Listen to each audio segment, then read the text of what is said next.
Bonjour! Aujourd'hui, on va parler des intérêts et plus précisément des intérêts simples. Dans une autre vidéo, on parlera des intérêts composés. Donc, lorsqu'on parle des intérêts, les intérêts, qu'est-ce que c'est? Bien, c'est de l'argent qu'on peut... vraiment, il y a comme deux grandes situations, là. Une situation, c'est que tu mets de l'argent en compte de banque et la banque, pour te remercier d'investir, va te donner des intérêts, va te donner de l'argent sur l'argent que tu mets dans ton compte. L'autre exemple, c'est lorsque tu demandes un prêt. Donc, tu as besoin d'acheter une voiture, une maison ou un appareil électronique, électroménager, et tu n'as pas l'argent pour payer en entièreté, tu peux faire un prêt. Puis, mais la banque, elle ne fait pas ça pour la beauté de tes yeux. Elle veut se faire de l'argent, donc elle te demande de payer des intérêts sur ton prêt. Donc, on va utiliser un certain vocabulaire. Donc, on va parler du capital. Lorsqu'on parle du capital, c'est la somme qui est empruntée ou la somme qui est mise dans le compte pour obtenir. Donc, c'est l'argent du départ. OK? On va aussi parler du taux de placement ou le taux d'intérêt. Bien, ça va être en pourcentage parce que c'est un taux. Puis, ça va te dire, ça va être quoi la somme versée qui va être supplémentaire. Donc, combien d'intérêts vas-tu recevoir? Et les taux de placement, on peut les placer simples ou composés. Aujourd'hui, on va voir le taux d'intérêt simple. Donc, on utilise la petite formule ici. On va y mettre une belle couleur jaune. Donc, I égale CTD. Alors, le C majuscule, c'est le capital. Donc, c'est l'argent que tu empruntes ou que tu déposes dans ton compte. Le T est pour le taux. Le taux, c'est ton pourcentage d'intérêt. Puis, vu que c'est un pourcentage, on va toujours le diviser par 100. OK? Puis, on va l'apporter en décimale. Et le D est pour la durée qui devra toujours être en années dans ton calcul. Le I de ma formule, ça me donne combien d'intérêts que je devrais payer ou que je vais recevoir. Donc, voyons un exemple. Tu empruntes 1 500 $ à un taux annuel de 16,5 % pour 3 ans. Quel intérêt simple devras-tu payer? OK? Donc, c'est un emprunt. Alors, on va sortir notre formule I égale CTD. Moi, j'aime bien ressortir les informations. Donc, les intérêts, c'est ça que je vais chercher. Mon capital, c'est l'argent du départ que j'ai emprunté, 1 500. Le T, c'est pour le taux. Je vais prendre ma calculatrice. Donc, 16,5 %. Et on prend tout le temps notre pourcentage et on le divise par 100 pour le mettre en décimale. Alors, 0,165. Et la durée, c'est pour 3 ans. Puis c'est déjà en année. Ça, c'est bien. Fait, je vais juste tasser ma formule un petit peu. Je ne me suis pas laissé assez de place. Alors, I égale CTD. Donc, combien d'intérêts vais-je devoir payer? Ça va être 1 500, mon capital, fois mon taux en décimale, fois la durée.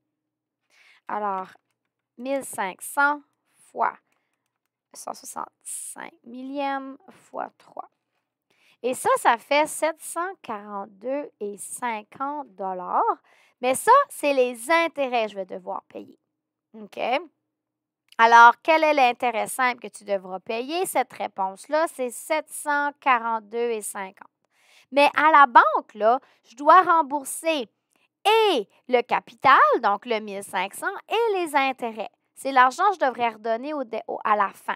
Donc, je devrais repayer à la banque 1 500 plus mon 742,50.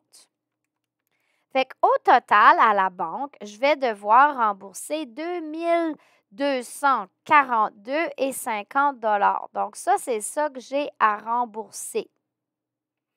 Et là, ça dit, ben, c'est quoi mon paiement mensuel?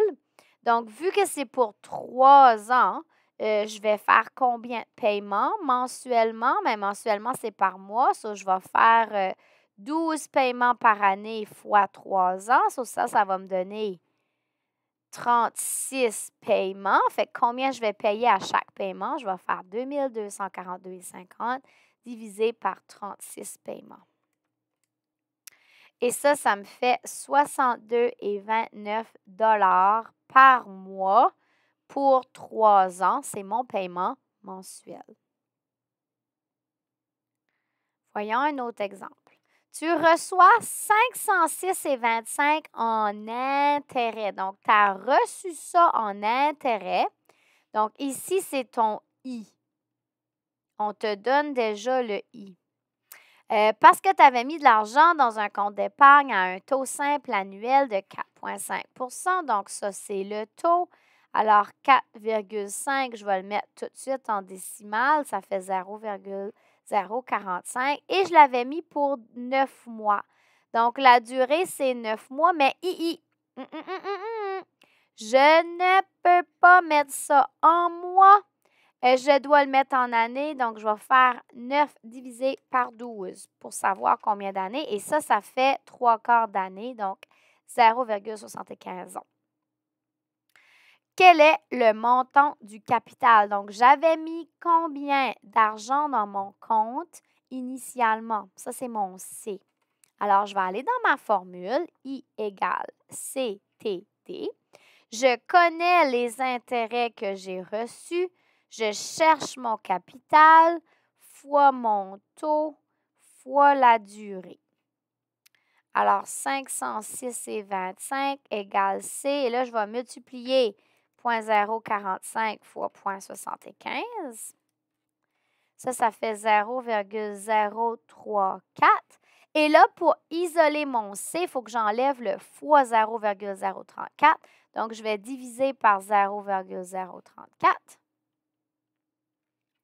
Alors, 506,25 divisé par 0,034. Et ça me fait un capital de 14 889,71 cents. Donc, 9 mois passés, j'avais investi 14 889,71 pour être capable, après 9 mois, de retirer 506,25 en intérêt seulement. Bon travail sur les intérêts simples.